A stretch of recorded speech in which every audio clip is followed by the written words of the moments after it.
were a couple questions people were very specifically concerned about, and the main issue is what effect will all these poker bills that are being proposed, some of which have gambling prohibition and quote unquote UIGEA strengthening in the title. What will those have on what will those bills have on online gambling in the U.S.?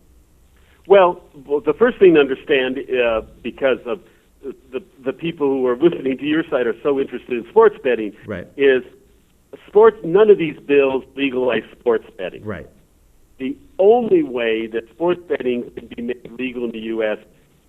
is if there's a successful suit to knock out the Federal Professional and Amateur Sports Protection Act, which says there shall be no new sports betting in the U.S.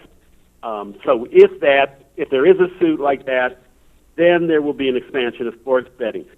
Other than that, all these bills are limited to either poker or every other form of gambling except sports betting. Yeah, and the question is then, are these bills, this one poster writes, do you expect the UIGEA to be strengthened and or clarified in one of these bills? I certainly do. It's not really to strengthen it, but it certainly is to clarify it and to carve out exceptions for poker or make it clear intrastate is legal, or the states can make compacts between each other, or create a federal licensing system. That's what the big boys, that's what MGM and Caesars want. They don't want to be competing with the local operators in 50 different states to try to get licenses. So they want a federal law that says they're licensed by the Department of Treasury, and they can take bets from people in any state where, unless the state expressly passes a law saying it's illegal. Another poster asks, explain what will change specifically if H.R. 2366 is passed, which the title is Internet Gambling Prohibition, Consumer Protection, and Strengthening UIGEA is passed. They don't really have much of an effect on existing sports betting or other Internet operators. They don't, for example, call for changes in extradition treaties or making it illegal somehow to advertise a .net name or anything else. It's just a name for a bill that would allow Internet poker on a state-by-state basis. Okay, and then we have a few questions that have to do with the legality of a person actually betting, not being an operator but being a bettor, and what protections, if any, exist for their money. And basically, this question right here puts it as simply as possible. This is what people are wondering: will the government make it illegal for players to bet anytime soon? No. No. Okay. The easy answer is no. The federal government has never been interested in players.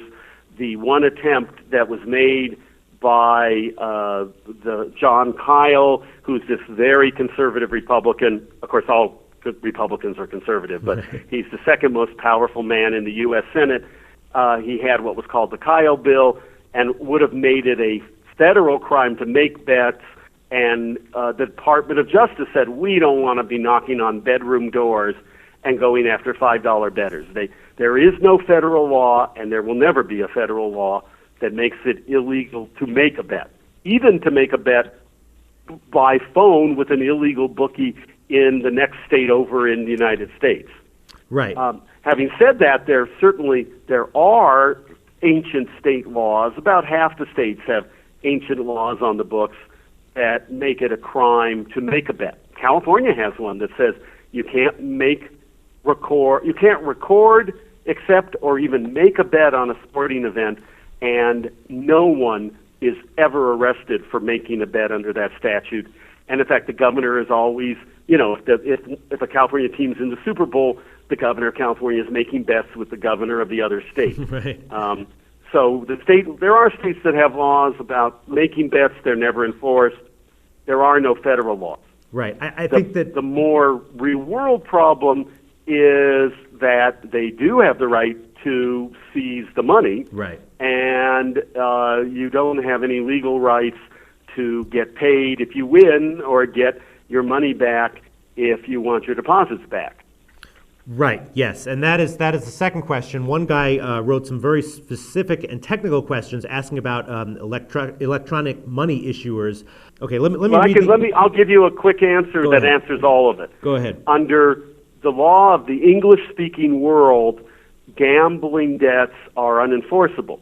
Unless you have a special statute or a court ruling or something that makes it enforceable, the courts are supposed to leave the parties where they find them. So if a payment has been made, you can't get the money back. If the payment has not been made, there's no legal way to enforce it. So even with legal gambling, there's a lot of problems. With gambling that's gray market or illegal, then the bettors are out of luck.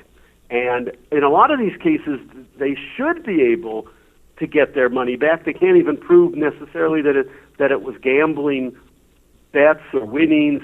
But in fact, if the government seizes it, you're out of luck. Or if the company disappears with your money. All right, here's this question that he wrote. He wrote, electronic money issuer intentionally prevents the e-money holder from getting his e-money without giving information about the proper reasons. Note that the customer identity is verified and EMI is registered and regulated by the FSA. Is this situation legal or illegal? Well, if it involves gambling, then the courts leave the parties where they find it. Right. If it doesn't, then obviously you should be paid. But if it does, and anyone along the line knew that it was gambling, then you're probably out of luck. I actually was involved as an expert witness in an amazing case where these guys set up an illegal sports book, and there's emails going back and forth saying, hey, this is great. What business should we say we're in? I don't know. How about selling books? Yeah, bookmaking. I like that. We're selling books. And for 9 months, they had tens of millions of dollars going back and forth.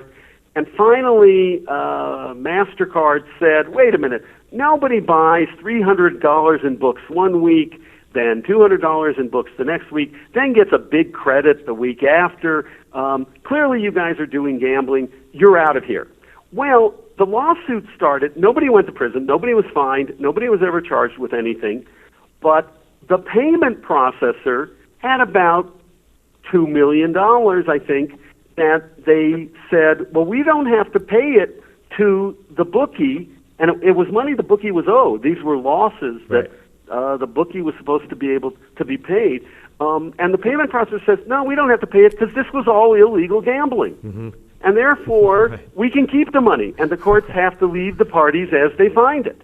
Right. All right. So I guess then the third answer, the answer is pretty obvious to this. He writes, if something is wrong with the EMI in the situation above, what advice can you give to the electronic money holder to get back access to his money as fast as possible? Well, get back, Basically, yeah, that's it. That's it.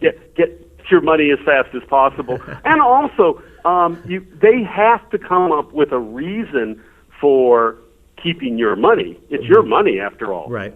Now, they may have the right to keep your money, but they can't just keep it and say, well, we're not going to tell you.